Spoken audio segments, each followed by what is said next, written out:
பழைய நகையை கொடுத்து வைட் 11 மந்த்ஸ்ல அதே எடைக்கு புது நகையை எடுத்துக்கோங்க. எக்ஸ்ட்ராவா ₹1 தர வேண்டாம். Magic old gold exchange. Doctor Veerababu hospital, Manapakkam, Chennai. மஞ்சள் காமாலைக்கான சிறப்பு சிகிச்சை. கால் 9840278009. ஸ்ரீபோகரின் சுகாலியா, rheumatoid arthritis, psoriatic arthritis, psoriasis முழுமையாக குணமாகிறது. தொடர்புக்கு 9994724123. ஒருத்தருக்கு பக்கவாதம் என்று வந்துட்டா என்ன செய்யலாம்? பக்கவாதம் எப்போ வரும் அப்படின்றது யார் கையிலையுமே இல்லை, எப்போ வேணாலும் வரலாம். 3-4 காரணங்களினால பிரெயின் ஸ்ட்ரோக் வர்றதை நான் அந்த இரத்த கசிவோ இல்லை இரத்த ஓட்டத்தினுடைய அடைப்பு வெகுவாக இருக்கும் பட்சத்திலோ கோமா ஸ்டேஜில் கூட நோயாளிகள் வருவாங்க. இரத்தத்தில் சர்க்கரை அளவு அதிகமாகவோ இல்லை மிக குறைவாகவோ போகும் பட்சத்தில் கூட,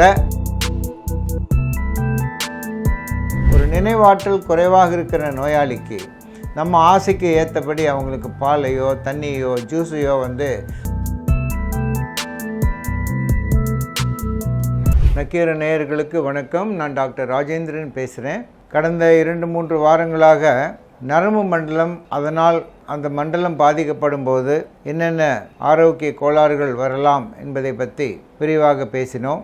அதுலேயும் முக்கியமாக இந்த ஸ்ட்ரோக், பக்கவாதம் எப்படி ஏற்படுகிறது, எந்த சூழ்நிலையில் ஏற்படுகிறது, இதற்கான காரண காரியங்கள் என்னென்ன என்பதை நாம் அறிந்து கொண்டோம். இன்றைக்கு ஒருத்தருக்கு பக்கவாதம் என்று வந்துட்டா என்ன செய்யலாம், இதை பற்றி கொஞ்சம் விரிவாக பேசலாம் என்று இருக்கிறோம். பக்கவாதம் எப்போ வரும் அப்படின்றது யார் கையிலையுமே இல்லை, எப்போ வேணாலும் வரலாம். ஆனால் வழக்கமாக 3-4 காரணங்களினால பிரெயின் ஸ்ட்ரோக் வர்றதை நான் ஏற்கனவே படிச்சிருக்கோம். அதாவது இந்த இரத்த குழாய் சுருக்கம், அடைப்பு, விரிசல், ப்ளீடிங், இத்தனையிலையும் ஒரு மூளையினுடைய ஒரு பகுதி இரத்த ஓட்டம் இல்லாமல் போகும்போது அது ஒரு பக்கவாதமாகவோ அல்லது மற்ற வெளிப்பாடாகவோ மாறுகிறது என்பதில் சந்தேகமில்லை.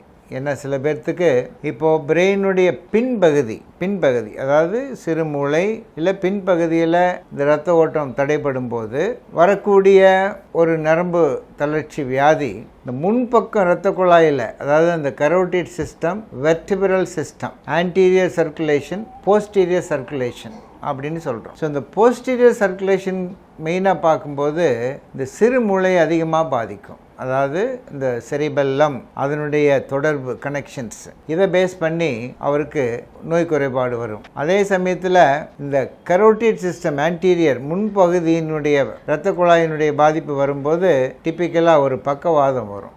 அதாவது ஒரு பக்கத்தில் ஒரு கையும் காலும் ஒரு பகுதி, அது இடது பக்கமாகவோ வலது பக்கமாகவோ எப்படி வேணால் இருக்கலாம். அதை நிர்ணயிக்கிறது எந்த சைடில் போகிற இரத்த குழா அடைப்படுதுன்றதை பொறுத்து தான். நான் ஏற்கனவே கற்றுக்கொண்டபடி இந்த வலது பக்கம் மூளை இடது பகுதியை கண்ட்ரோல் பண்ணுது.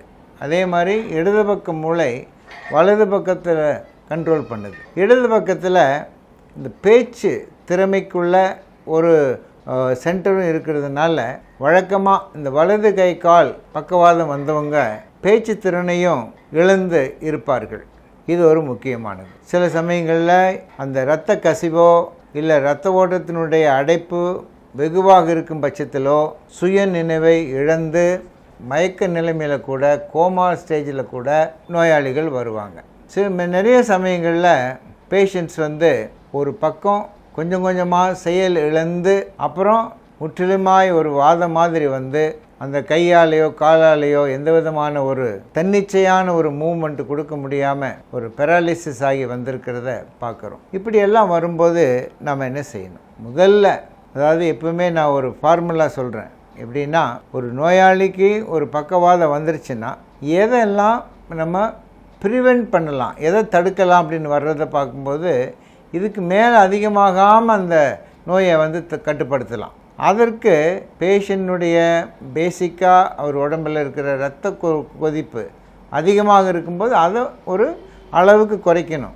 ரெண்டாவது, அதே இரத்த குழாய் அடைப்புள்ள நோயாளிகளுக்கு வேறு எந்த உறுப்புலையாவது இரத்த குழாய் அடைப்பு இருக்குமா அப்படின்னு கூட பார்க்கணும். அதில் முக்கியமாக heart and kidney and call ரத்த ஓட்டம், இதுலேயும் பாதிப்பு கூடவே வரலாம் சில சமயங்களில். அதையும் நம்ம பார்க்கணும். ஸோ ரத்த அழுத்தத்தை சீராக்குவது, ஒருவேளை இரத்தத்தில் சர்க்கரை அளவு அதிகமாகவோ இல்லை மிக குறைவாகவோ போகும் பட்சத்தில் கூட ஏற்கனவே பாதிக்கப்பட்டிருக்கிற அந்த பக்கவாதம் அதிகமாக தென்படும். ஸோ அதில் கோமா ஸ்டேஜுக்கு கூட போவாங்க. அதே மாதிரி பிளட் ப்ரெஷர், சுகர், இந்த ரெண்டையும் ரொம்ப முக்கியமாக நம்ம கட்டுப்படுத்த முடியும். மருத்துவரிடம் கண்டிப்பாக கூட்டிகிட்டு போயிடணும். மருத்துவமனையில் என்ன செய்வோம், அதுக்கு பேசிக்காக அவங்களுக்கு BP, sugar, salt, kidney level, heart, எல்லா உள்ளுறுப்புகளுடைய செயல்திறனையும் நம்ம அனலைஸ் பண்ணணும். அதுக்கப்புறம் ஒரு தலைக்கு வந்து ஒரு நியூரோ இமேஜிங் அப்படின்னு சொல்கிறோம்.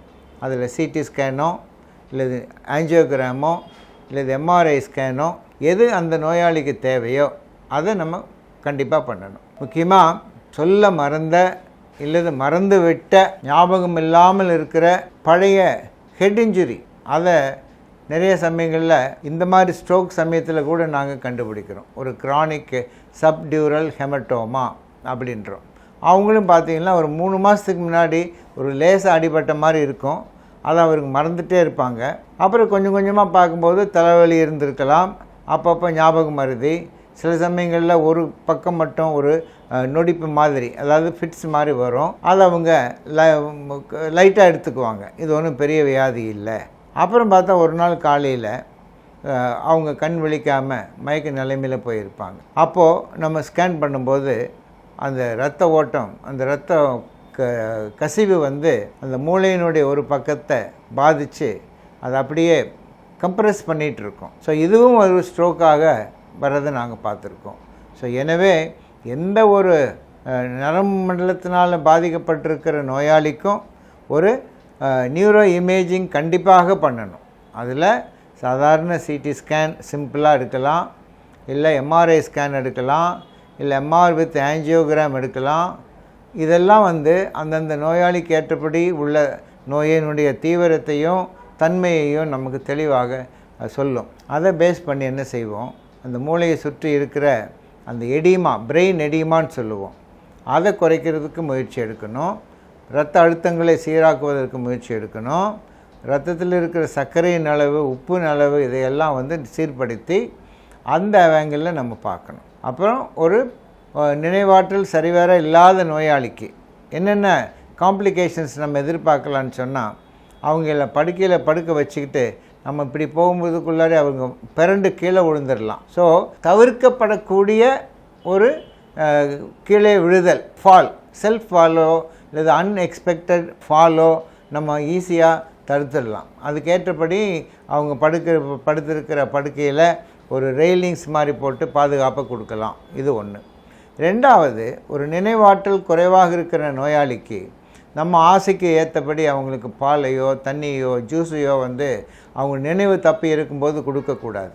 அப்படி கொடுத்தால் என்ன ஆகுன்னா, அவங்க அந்த வாயில் ஊற்றப்பட்ட அந்த நீர் உணவு லங்ஸ்குள்ளே போயிடும், ஆஸ்பிரேட் ஆகிடும், புறக்கே இருக்குன்னு சொல்கிறாங்கல்ல, அதுதான். அதுக்கு நம்ம இடம் கொடுக்கக்கூடாது.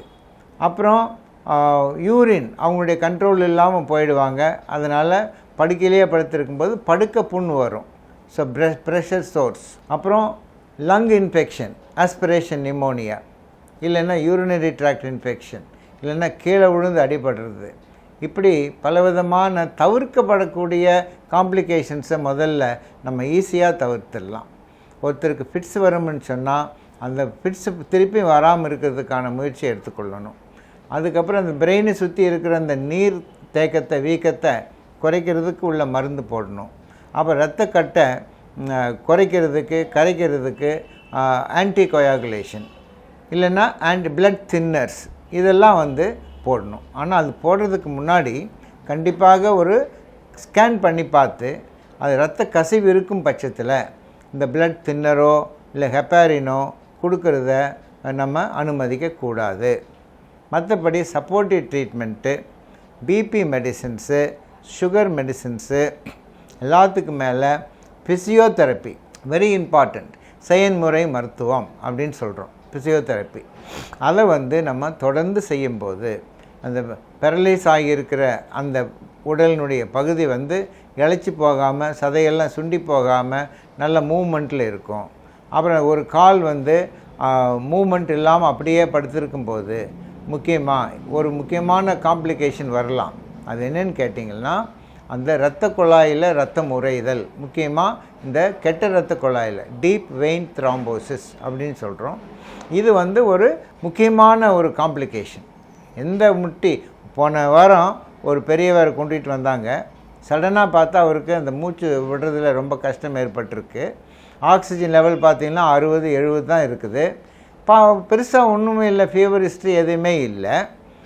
அப்புறம் ஹிஸ்ட்ரி கேட்டிங்கன்னா 3 வாரத்துக்கு முன்னாடி எனக்கு காலில் ஒரு சின்ன ஃப்ராக்சர் ஆச்சு, டாக்டர் இந்த காலை ஆட்டாமல் அசையாமல் வைக்க சொன்னார். இதுதான் அவருக்கு கொடுத்த ஒரு ஆலோசனை.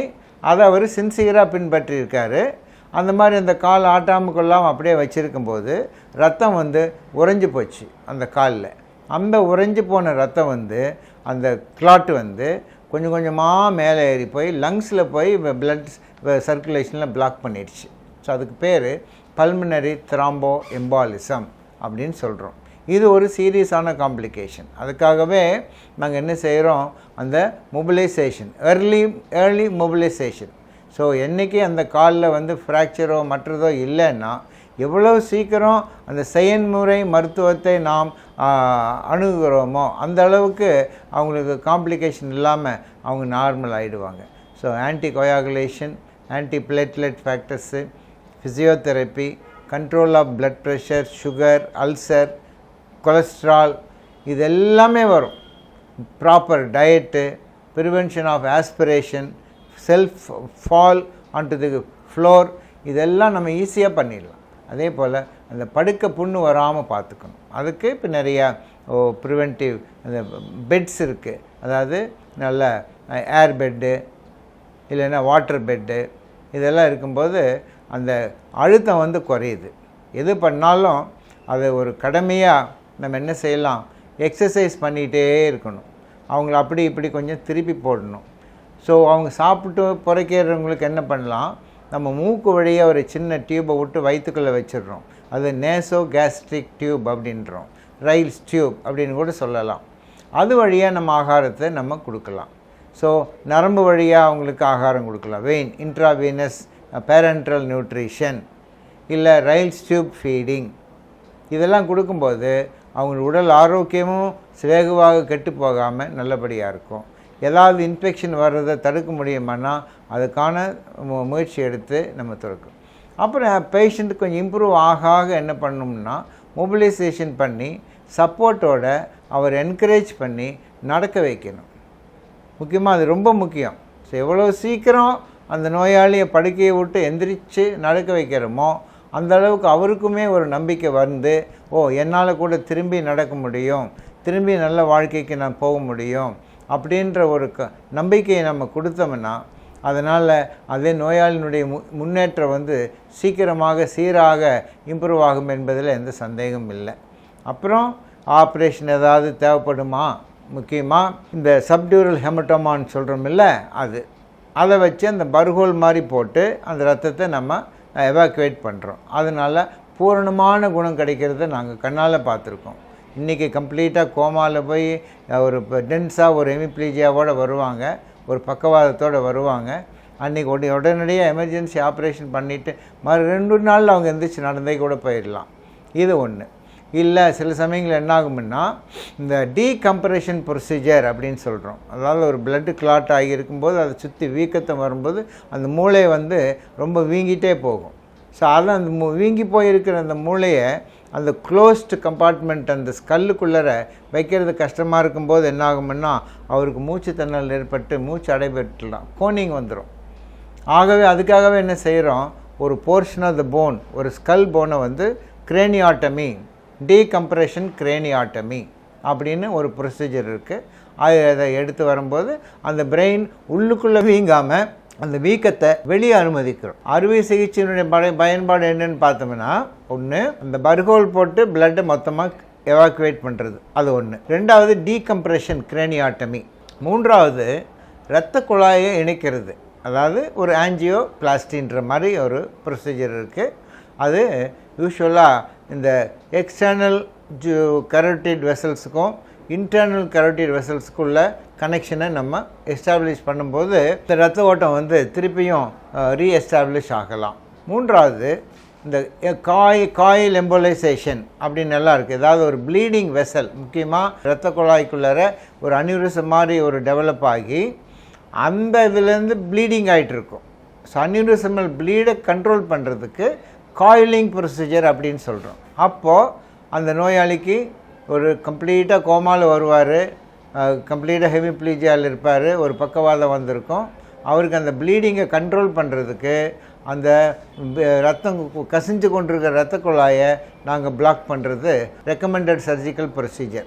அது இன்டர்வென்ஷனல் ரேடியாலஜிஸ்ட் எல்லாம் பண்ணுவாங்க. சிறு குழந்தைகள் பிறந்த போதே அந்த அனியூரிசத்தினால் வர்றது, இல்லை வயசானவங்களுக்கு அந்த பிபி அதிகமாகும் போது அந்த வீக் பாயிண்டில் அனியூரிசம் டெவலப் ஆகி அதனால் ஏற்படக்கூடிய ஒரு ப்ளீடிங். அப்புறம் சம்டைம்ஸ் என்ன ஆகும், ஒரு டியூமர், அதாவது ஒரு கட்டி, இதுவே ஒரு பக்கவாதத்தை வர வைக்கும். ஸோ நம்ம என்னன்ட்டு ஒரு சாதாரணமான ஒரு ஸ்ட்ரோக்குன்னு பண்ணி டெஸ்ட் பண்ணும்போது ஒரு கட்டி கூட, அது மேபி பினைன், அதாவது கேன்சர் இல்லாத கட்டி, கேன்சர் கட்டி, இது ரெண்டுமே அந்த நரம்பு மண்டலத்தை பிரெயின் மேட்டரை அழுத்தி ஒரு ஸ்ட்ரோக் மாதிரி வர வைக்கும். ஸோ அப்போது ட்ரீட்மெண்ட் வேறுபடும். ரேடியேஷனோ இல்லை ஆப்ரேஷன் பண்ணி எடுக்கிறதோ இதெல்லாம் நம்ம பண்ணலாம். இப்படி operation, embolization, coil embolization, tumour embolization, craniotomy and burr hole and evacuation, recanalization, revascularization, அப்படி நிறைய சர்ஜிக்கல் ஆப்ரேட்டிவ் மொடாலிட்டிஸும் இருக்குது. ஸோ மெடிக்கல் ட்ரீட்மெண்ட்டு ஏற்கனவே பாதிப்புக்குள்ளாக இருக்கிற இந்த நோயாளிக்கு இருக்கிற நோய், அதாவது ஸ்மோக்கை கம்ப்ளீட்டாக கட் பண்ணணும், ஆல்கஹால் விட்டுடணும், டயட் சேஞ்ச் பண்ணணும், எக்ஸசைஸ் பண்ணணும், ஃபிசியோதெரப்பி பண்ணணும், யோகா கூட பண்ணலாம், நல்ல கருத்துள்ள புஸ்தகங்களை வாசிக்க சொல்லலாம், ஒரு சிம்பிள் ஃபிசியோதெரப்பி தொடர்ந்து பண்ண சொல்லலாம், ஆக்குபேஷனல் தெரப்பி கொடுக்கலாம், ஆயில் மசாஜ் பண்ணலாம். இப்படி ஏகப்பட்ட வைத்திய முறைகள் இன்றைய காலகட்டத்தில் இந்த ஸ்ட்ரோக்குக்கு இருக்கிறத நாம் சொல்லித்தான் ஆகணும். எப்படி இருந்தாலும் நம்முடைய ரிஸ்க் ஃபேக்டரை நம்ம குறைக்காமல் இருந்தால், ஸ்மோக் பழக்கத்தை விடாமல் இருந்தால், உணவு பழக்கத்தை மாற்றம் கொண்டு வராமல் இருந்தால், உடல் எடையை குறைக்காமல் இருந்தால், கொழுப்பு சத்து குறைக்காமல் இருந்தால், சர்க்கரை அளவை கட்டுப்படுத்தாமல் இருந்தால், இத்தனை பண்ணியும் அது வேஸ்டாக தான் ஆகுது. எனவே ஒரு ஸ்ட்ரோக்குன்னு வரும்போது எந்த அளவுக்கு நம்ம கவனம் செலுத்தி அதிலேருந்து அந்த நோயாளியை மீட்டு கொண்டு வருகிறோமோ, அதில் மருத்துவருக்கோ மருத்துவ டீமுக்கோ இருக்கிற அந்த ஒரு பொறுப்போட வீட்டு மக்களுக்கும் அந்த நோயாளிக்கும் இருக்கிற பொறுப்பு ஈக்குவலாக இருக்கணும். நம்ம என்ன சொன்னாலும் அதுக்கேற்றபடி அவங்களுடைய கோஆப்ரேஷன் இல்லாமல் இதில் எந்த விதமான ஒரு லாங் டேர்ம் பெனிஃபிட்டையும் நம்ம பார்க்க முடியாது. அதே போல் sugar control is very very important, blood pressure control very important, proper sleep. So அவரால் என்ன செய்ய முடியுமோ அதை செய்வதற்கு அவரை ஊக்கப்படுத்தணும். இப்படி பலவிதமான ஒரு கோணங்களில் ஒரு ஸ்ட்ரோக் பேஷண்ட்டை நம்ம அணுகும்போது அவருக்கு அதில் ஒரு நல்ல பலன் கிடைக்கும். அவருடைய quality of life will definitely improve. So எப்பவுமே ஒரு மெடிக்கல் ட்ரீட்மெண்ட்டில் we are always aiming at improving the quality, not the quantity of life. இது ஒரு டெஸ்ட்டு ட்ரீட்மெண்ட் பண்ணிட்டோம், அதனாலேயே நீ 100 வருஷத்துக்கு நீ வாழ்வ அப்படின்னு சொல்ல முடியாது. ஆனால் வாழ்கிற ஒவ்வொரு நாளும் அது அவருக்கும் அவரை சார்ந்த மக்களுக்கும் உபயோகமாக இருக்கணும். அதுதான் improvement in the quality of life. அப்படி பண்ணும்போது இந்த ஸ்ட்ரோக் ஒரு ஈஸிலி மேனேஜபிள் சேலஞ்சிங் ஒரு டிசீஸ் அப்படின்னு நம்ம பார்க்குறோம். ஒரு வீட்டில் ஒருத்தருக்கு ஸ்ட்ரோக் வந்ததுன்னா தயவு செய்து அந்த வீட்டு மக்கள் அனைவரும் ஏதாவது ரிஸ்க் ஃபேக்டர்ஸ் இருக்குதா இல்லையான்னு பார்த்துக்கணும். இப்படி பார்க்காம விடுறது it's a very dangerous one. எனவே என்னுடைய அன்பான வேண்டுகோள் என்னென்னா, ஒருத்தருக்கு ஒரு வீட்டில் ஒரு ஸ்ட்ரோக் வருதுன்னா அதனுடைய ரிஸ்க் ஃபேக்டர்ஸ், யாருக்கெல்லாம் அந்த வீட்டில் ப்ரெஷர் இருக்குது, யாரெல்லாம் அந்த வீட்டில் உள்ள மக்கள்கிட்ட வேறு பழக்கங்கள் இருக்குது, உடல் ஆரோக்கியத்தை கெடுக்கிறதுக்கான எந்த பழக்கம் வந்தாலும் விட்டுடணும். டயட் மாடிஃபிகேஷன் அப்படின்னு பார்க்கும்போது அந்த வீட்டில் வேறு யாருக்காவது ஒரு பொட்டென்ஷியல் ரிஸ்க் ஃபேக்டர்ஸ் இருந்தால் அதிலேருந்து அவங்கள காப்பாற்றி கொள்வதுக்கு இது ஒரு எச்சரிக்கையாக இருந்து அவர்களின் குடும்பத்தாரையும் ஆரோக்கியமாக வைத்து கொள்ள வேண்டும் என்று அன்போடு உங்களை வேண்டிக் கொள்ளுகிறேன். நன்றி, வணக்கம்.